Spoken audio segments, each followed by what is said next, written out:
राष्ट्र नायक क्यों नहीं हो सकते। दूसरी बात, जब न्याय और नीति की बात आवे तब अपने भाई से लड़ लेना और लड़ करके अपना सर्वस्व समर्पित कर देना, अपना बलिदान दे देना उसके लिए, नीति और न्याय की स्थापना के लिए।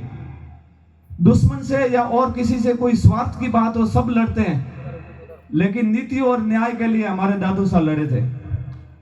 नीति और न्याय के लिए लड़ने वाले हमारे दादू साहब अपने सगे भाई से लड़ने वाले ये महान पुरुष राष्ट्र नायक क्यों नहीं हो सकते। तीसरी बात, गोपाल जी दादू जी का शीश यहां पे कट के गिरा और धड़ लड़ता लड़ता गंगावा तालाब तक गया। 40 किलोमीटर दूरी है साहब, लगभग मेरे ख्याल से 35-40 किलोमीटर दूरी है।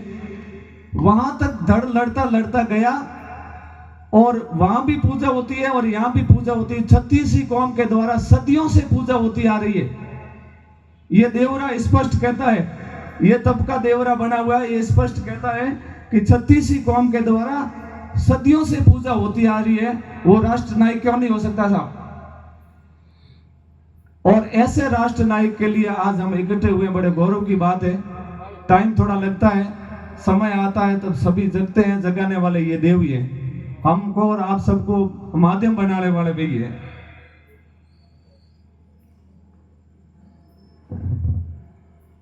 गोपाल जी के ऊपर एक तीसरी किताब का भी एक वर्णन है देवी मुंशी प्रकाश की, देवी प्रसाद जी की किताब में, कि एक बिरई के चारण है चंपा जी, उन्होंने छंदों में एक पुस्तक लिखी है जिसका नाम है गोपाल ग्रंथ। और वो ग्रंथ है उनके चंपा जी के भाई नवला जी के पास आज भी मौजूद है, ऐसा उस किताब में लिखा हुआ है। तो उमेश सिंह जी साहब ने मेरे को टास्क दिया, हम गए साहब, बिरई गए। उस समय शक्तिदान जी विराजते थे। शक्तिदान जी के पास में गए, उन्होंने भी हम वो पहचान नहीं, पता नहीं कर पाए कि वो पुस्तक है कहाँ, पता नहीं है। फिर हम जुड़िया गए जहाँ पे लालच है, लालच चारण, वहाँ भी हम जो किताबें वगैरह रखते हैं उनके पास गए, लेकिन उन्होंने भी अनभिज्ञता जाहिर करी। उन्होंने कहा भाई एक जगह है वहाँ पे सालूड़ी के आसपास है, कोई गांव है लाल चौका के, वहाँ हो सकती है। वहाँ तक हम पहुँच नहीं पाए। ये हम सब युवाओं के लिए टास्क है। वो गोपाल ग्रंथ हमें ढूंढना है, उसमें सारे छंद लिखे हुए हैं और छंद में वो पूरी बातें लिखी हुई है। गोपाल जी कैसे लड़े, किस प्रकार से वो, उनका क्या क्या था, वो पूरा इतिहास उसमें मिलेगा। तो वो हमारे लिए टास्क है।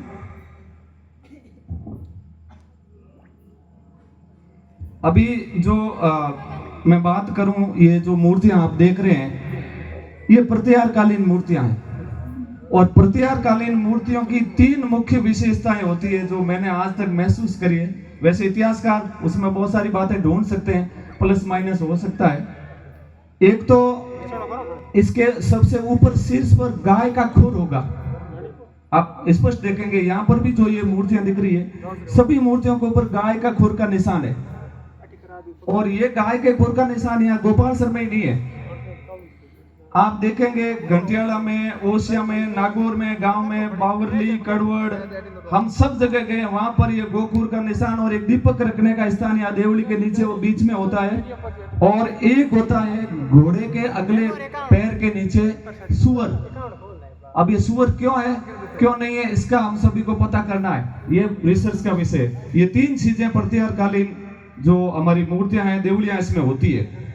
गोपाल जी दादू जी की देवली की अगर मैं बात करूं तो साहब इसके जो ये स्तंभ है 5-6 फीट का, 4 कोणों पर, एक तरफ तो गणेश जी है, दूसरी तरफ विष्णु भगवान है, शंख चक्र गदा और पद्म धारण किए हुए, तीसरी तरफ शिवलिंग की पूजा हो रही है, और सबसे आगे गोपाल जी दादू जी का है।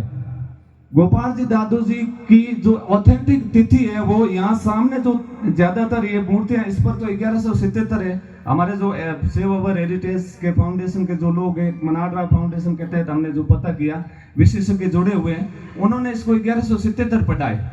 अब और बाकी वाली मूर्तियों में अलग तिथियां है। ये भी एक रिसर्च का विषय है कि गोपाल जी दादू जी अपने वास्तव में अगर इसको देखेंगे तो इसके नीचे तिथि जरूर मिलेगी, ये मुझे विश्वास है। 99% इसको खोदेंगे या वो जहाँ पे गंगावा तालाब पर है उसमें तिथि जरूर लिखी होगी। तो गोपाल दादू जी अपनी वास्तविक तिथि भी हमें निकाल करके देंगे, ऐसा मुझे विश्वास है। तो ये देवड़ी की पवित्रता है, इसके भाव को हमें समझने की आवश्यकता है और निष्पक्ष होकर के विश्लेषण करने की आवश्यकता है कि ये देवड़ी हमें क्या संदेश देती है, क्या भाव प्रकट करती है। आप सभी समझदार हैं, मैं इसके ज्यादा गहरे में नहीं जाऊंगा। आप देखें, अगर पैनोरमा की बात करें तो जैसे पैनोरमा कोई भी सरकार देती है तो 3-4 पैरामीटर होते हैं कि एक तो वहां पर वो पूजित देव हो, दूसरा वो कोई राजवंश से संबंधित हो, तीसरा वहां पर श्रद्धालुओं का तांता लगा रहा हो, चौथा वहां पर साल में 2-3 बार मेले हो। सारी चीजें हम पैनोरमा के लिए सारे शर्तें पूरी करते हैं और पैनोरमा अगर अब भी नहीं मिल पाता है तो ये कहीं न कहीं हमारी कह सकते हैं कि प्रयासों में कमी होगी। एक मैंने साहब छोटा सा प्रयास शुरू किया, ये शादी का कार्ड, मेरे छोटे भाई की शादी थी, गोपाल जी दादू जी का फोटो ये पीछे लगाया शादी के कार्ड के पीछे, और गाड़ियों पर चिपकाने वाला जो ये स्टिकर है इसके पीछे भी गोपाल जी दादू जी का ये फोटो लगाया। आप सभी से मेरा ये कहने का मतलब ये है कि आप सभी इस प्रकार से प्रयास करें तो हमारे दादू जी का इतिहास प्रत्येक तक पहुंच सकता है। तो मैं इतनी बातें कहूँगा, ज़्यादा नहीं कहूँगा, मैं कोई इतिहास का ज्ञाता नहीं हूँ। आपने मुझे इतना समझ करके यहाँ पे आके बुलाया, मैं आप सभी को बहुत बहुत साधुवाद और धन्यवाद देता हूँ, पूरी टीम को धन्यवाद देता हूँ। आपने अपनी तसल्ली से सुना। पुनः गोपाल जी दादूजा की जय बोलते हुए और भारत माता की जय बोलते हुए, मातेश्वरी की जय बोलते हुए मैं स्थान ग्रहण करता हूँ।